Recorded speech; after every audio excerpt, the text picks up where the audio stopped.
Welcome to Stories Junction. Let's begin today's story. My name is David, and I never imagined I'd be telling this story. My partner, Elena, kept a secret that unraveled everything I thought I knew about love, trust, and family. For years, I raised a child believing he was mine, only to discover in the most unexpected way that he wasn't. The betrayal wasn't just a crack in my heart. It reshaped how I saw everything: loyalty, honesty, and what it means to build a life with someone. Elena never intended for me to find out, but fate had other plans. Let me take you back to where it all began, to a time when life seemed simpler, but every moment was quietly leading to a truth I wasn't ready for. Elena and I were friends long before anything else. We met in Portland, where the rain-soaked streets and cozy coffee shops made it easy to bond over late-night conversations. She was witty, grounded, and the kind of person you could talk to for hours without realizing time had slipped away. Our friendship was effortless. No expectations, no complications. I had my life, she had hers, and we were content in that unspoken understanding. Romance was never on the table, or so I thought. One night, my phone buzzed with her name. Her voice was heavy, not the usual bright tone I knew. "David, are you home?" she asked. "I need to talk. Can I come over?" I didn't hesitate. "Of course, come by." When she arrived at my apartment, she looked like the weight of the world was on her shoulders. I didn't pry. I just let her talk. She poured out her frustrations. Her job was draining. Her life felt stuck, and she was exhausted from trying to keep it all together. I listened, nodding, offering small words of comfort. We talked until the clock pushed past midnight, and when she realized how late it was, I offered to get her a ride home. She paused, her eyes flickering with something I couldn't quite read. "It's too late to go back," she said softly. "Can I just stay here?" I told her she could take my bed, and I'd sleep on the couch, but she shook her head. "No, it's fine. We can share the bed." Her words were quiet but certain, and I felt a shift in the air. Up until that moment, our friendship had been strictly platonic, but there was an undercurrent now, something unspoken but undeniable. I didn't question it. I just nodded and said, "Okay." That night, we lay side by side, the space between us shrinking. It started with soft touches, hesitant at first, like we were both testing the waters. Then it became something more, passionate, raw, like we were both seeking solace in each other. It wasn't just physical. It felt like a moment of connection, a shared vulnerability. I didn't overthink it then. I was caught in the moment, unaware that one night could set off a chain of events that would change my life forever. 2 months later, Elena called me again. I was in my kitchen in Portland, tired from a long day at work, when her name lit up my phone. I answered, expecting our usual easy banter, but her voice was different, nervous, clipped. "David, I'm pregnant," she said, not wasting a second. My mind went blank. 1,000 thoughts crashed into me, but before I could respond, she added, "I'm keeping it." Her words were firm, leaving no room for debate. I sat there processing. I wasn't angry, just stunned. I'd always wanted kids, even if the timing wasn't ideal. We weren't in a relationship, but we'd made a choice that night, and I wasn't the type to walk away. "Okay," I said finally. "I'm in." From that moment, everything shifted. The pregnancy pulled us closer in ways neither of us expected. We started spending more time together, navigating doctor's appointments, picking out baby clothes, and laughing over our complete lack of parenting know-how. Somewhere along the way, our friendship blurred into something deeper. We decided to give dating a real shot, not just because of the baby, but because we genuinely cared for each other. When our son, Liam, was born, everything changed. His first cry hit me like a wave, expanding my world and anchoring it all at once. I looked at him, so small and perfect, and I knew I'd do anything for him. I stepped up. I told Elena to take her time recovering, that I'd handle the bills, the rent, everything. It wasn't about doing her a favor. It was about building something real for our family. Liam became my purpose. I worked longer hours, came home exhausted, but his smile made every second worth it. By the time he turned 1, I looked at my life, messy, unplanned, but full, and felt proud. This was my family, and I was ready to make it official. I started thinking about proposing to Elena, about turning our unexpected journey into something permanent. But just as I began to plan, a single moment, a quiet choice to walk through the wrong door, would unravel everything I thought I knew. Liam's first birthday was a quiet celebration, just Elena, me, and a small cake I'd picked up from a bakery in Portland. Watching him smear frosting across his face, I felt a warmth I hadn't known before. This was my life now, and I was ready to cement it. I started saving for a ring, nothing flashy, but something that felt right for Elena. I didn't want a grand proposal, just something honest, like us. By then, we'd settled into a rhythm as a couple and parents, and I was certain this was the path forward. But as I planned our future, life was already setting the stage for a truth I wasn't prepared to face. Elena and I had been together officially for almost a year, and things felt solid. We weren't perfect, parenting was exhausting, and money was tight, but we were making it work. I come home from work, kiss her on the forehead, and scoop Liam up, feeling like I was exactly where I belonged. As the idea of proposing grew, I started noticing small things. Elena was a little more distracted, her smiles sometimes forced. I chalked it up to stress. Liam was a handful, and she'd been talking about wanting to go back to work. I didn't push her. I figured she'd open up when she was ready. Her sister, Clara, came to stay with us a few weeks later. She said she wanted to help with wedding plans, even though we hadn't set a date yet. Clara was bubbly, always ready with a laugh, and her presence seemed to lift Elena's mood. I was grateful. She'd watch Liam when Elena needed a break, and the house felt livelier with her around. I didn't think much of it. Family steps in during big moments, right?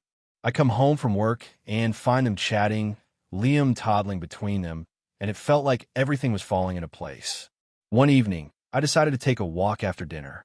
Portland streets were quiet, the air crisp with early fall. I liked these walks to clear my head, to think about work or the proposal I was planning. For no particular reason, I came back through the back door instead of the front. It was just a whim, a small choice that changed everything. The back door led into the kitchen, and as I stepped inside, I heard voices, Elena and Clara, talking low. They didn't hear me. The door was quiet, and I wasn't trying to sneak. I was about to call out, but Elena's words stopped me cold. He's been good to me, Clara, but I can't keep acting like I owe him forever. He chose this. I didn't make him. Her voice was steady, almost resigned. I froze, my hand still on the doorknob.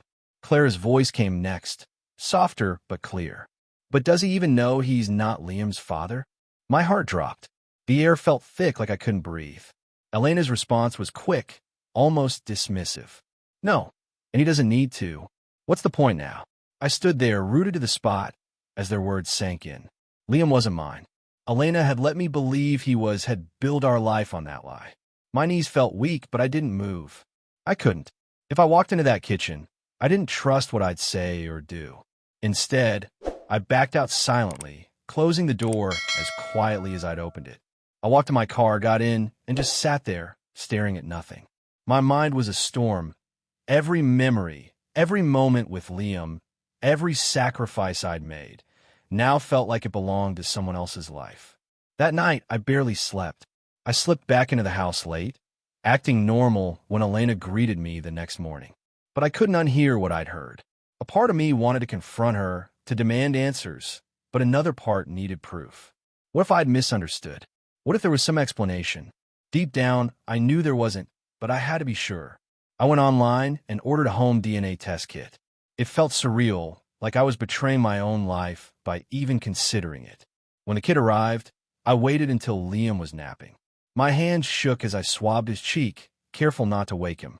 I sealed the sample, mailed it, and then came the wait, days that stretched like years. I went through the motions at home, playing with Liam, talking to Elena, all while carrying this weight. Every time I looked at her, I wondered how she could lie so easily, how she could watch me love a child she knew wasn't mine. The results came back on a Tuesday. I opened the email in my car, away from the house. The words were stark. I was not Liam's biological father.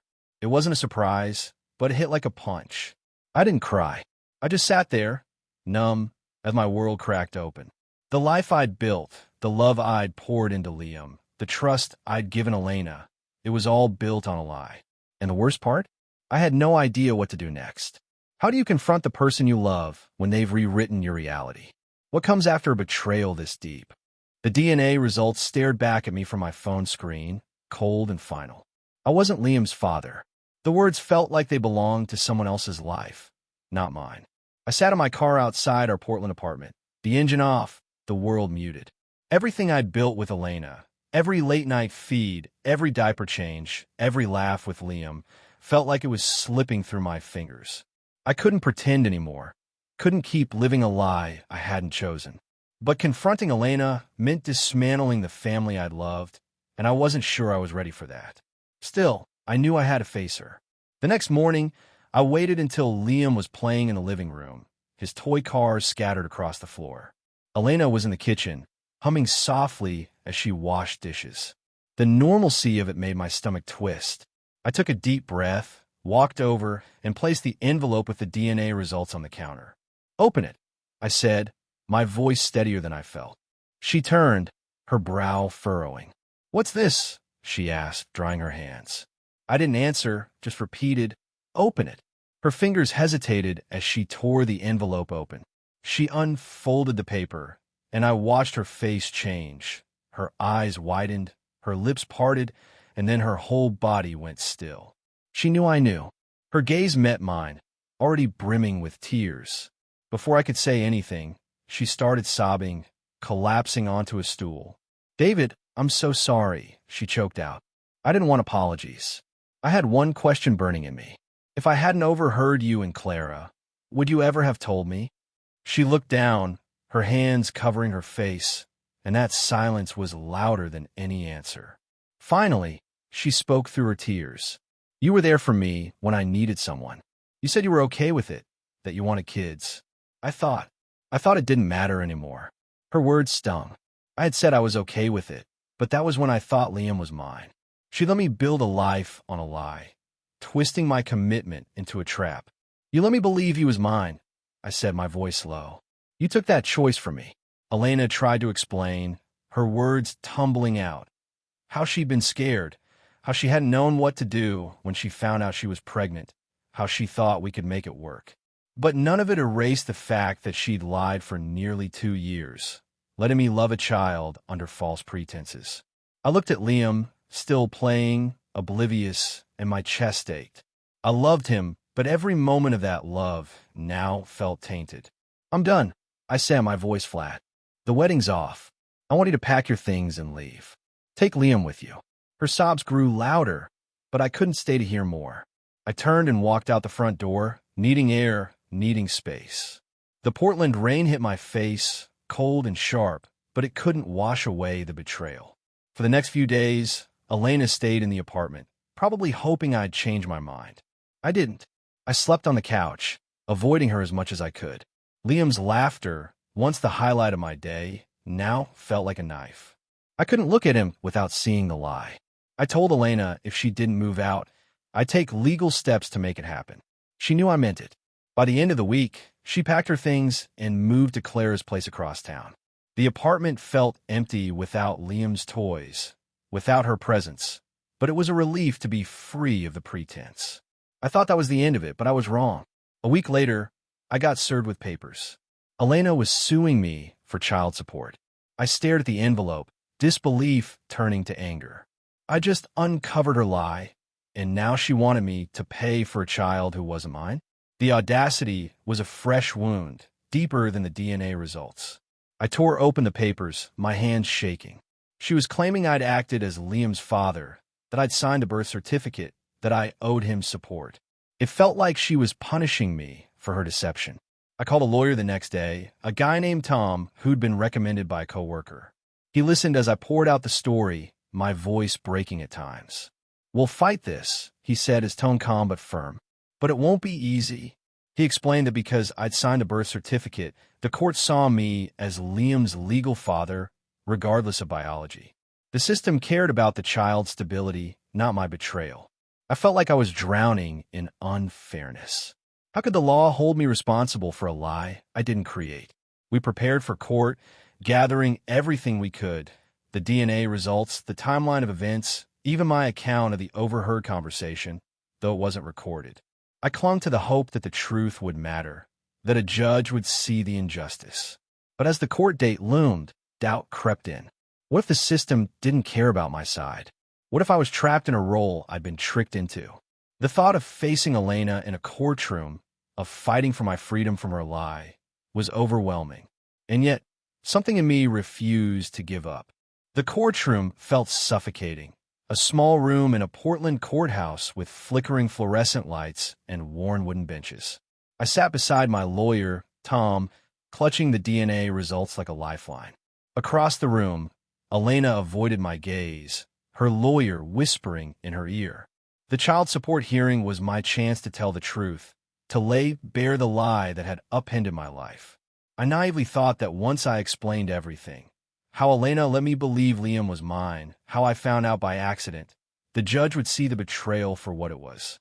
But the law, I learned, doesn't always care about your pain. When it was my turn to speak, I stood, my voice steady but raw.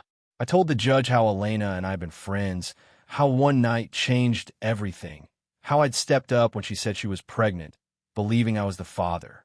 I explained the night I overheard her and Clara, the DNA test that confirmed Liam wasn't mine, and how Elena had never once hinted at the truth. I was tricked, I said. I signed a birth certificate because I thought he was my son. She let me believe that for 2 years. I laid it all out, hoping the truth would be enough. Elena's lawyer didn't flinch. He argued that I'd acted as Liam's father from the start, that I'd willingly taken on the role, signed the paperwork, and built a family. Mr. Carter made a choice, he said, his voice smooth. He can't walk away now because of a change of heart. A change of heart? I wanted to scream. This wasn't about feelings. It was about a lie that stole my choice. But the judge's expression was unreadable, and when the ruling came, it hit like a sledgehammer. The court's primary concern is the child's well-being, the judge said, peering over his glasses. Mr. Carter, you signed a birth certificate, establishing legal paternity. The child has known you as his father for nearly 2 years. Appending that stability could cause significant emotional harm. I was ordered to pay child support. The DNA results, my story, the betrayal, none of it mattered. The law saw me as Liam's father because of signature I'd given under false pretenses.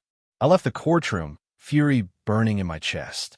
How could they protect a child's stability while ignoring the lie that trapped me? Tom put a hand on my shoulder as we walked out. This isn't over, he said. We can file a motion to disestablish paternity. I nodded, clinging to that sliver of hope. We got to work immediately, building a stronger case. This time, we leaned hard on the DNA evidence and the concept of fraudulent misrepresentation, Elena's deliberate silence about the truth. I submitted the test results, a detailed account of the overheard conversation, and a timeline showing how she'd let me assume paternity without correction. Tom warned me it was an uphill battle, but I couldn't let this stand. I wasn't just fighting for my freedom, I was fighting for the truth. The second hearing was months later, and the wait was torture. I threw myself into work, avoiding the apartment where memories of Liam's laughter lingered like ghosts. I couldn't bring myself to hate him. He was innocent, but every thought of him brought Elena's lie into sharp focus. When the court date arrived, I was ready but nervous. Elena was there again, her face pale, her eyes fixed on the floor. I wondered what she was thinking, if she felt any guilt for what she'd done. This time, the judge was different, a woman with a sharp gaze who seemed to listen more intently. Tom presented our case meticulously, emphasizing the deception. My client was denied the opportunity to make an informed choice, he argued. Ms. Thompson knowingly allowed him to believe he was the father, which constitutes fraud. Elena's lawyer countered that I'd acted as a father willingly and that Liam's needs should come first. But the DNA evidence was undeniable, and the judge's questions to Elena were pointed. Did you ever inform Mr. Carter that he was not the biological father? She asked. Elena's mumbled no was barely audible. When the ruling came, relief washed over me like a tide. The judge accepted the DNA evidence and acknowledged the deception. My paternity was disestablished, my name removed from the birth certificate, and the child support order was lifted. I was no longer legally Liam's father. Walking out of that courtroom, I felt lighter, like I'd shed chains I hadn't realized were so heavy. But the victory was bittersweet. I'd won my freedom, but at the cost of family I'd loved, a life I believed in. As I drove back to my apartment, the Portland rain drumming on my windshield, I felt a strange mix of relief and grief. I was free, but what did that mean now? I'd lost years to a lie, poured my heart into a child who wasn't mine, and trusted someone who'd weaponized that trust. The emptiness was overwhelming, but so was the question of what came next. Could I ever rebuild after this? And what would justice look like in a world that didn't seem to care about my wounds? The courtroom victory should have felt like closure, but it didn't. Walking away with my name cleared and no legal ties to Liam left me free, but it also left me hollow. The Portland rain followed me home, a constant drizzle that matched the weight in my chest. I'd lost more than a relationship with Elena.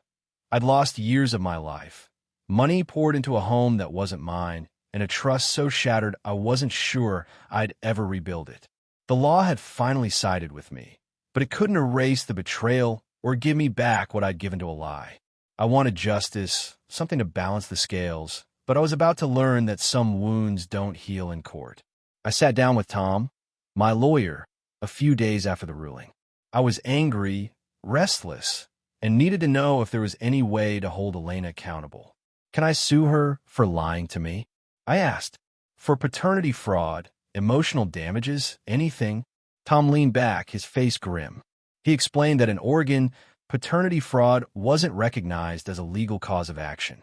The courts didn't see my emotional devastation as something they could quantify or compensate. Family law isn't built for this, he said. It's about the child, not the betrayal. I asked about the money I'd spent, rent, diapers, doctor's visits, all for a child I thought was mine. He shook his head. The law sees you as having voluntarily taken on those costs. There's no mechanism to recover them. That hit harder than I expected. I'd been robbed of truth, time, and resources, but the system didn't care. I walked away with nothing.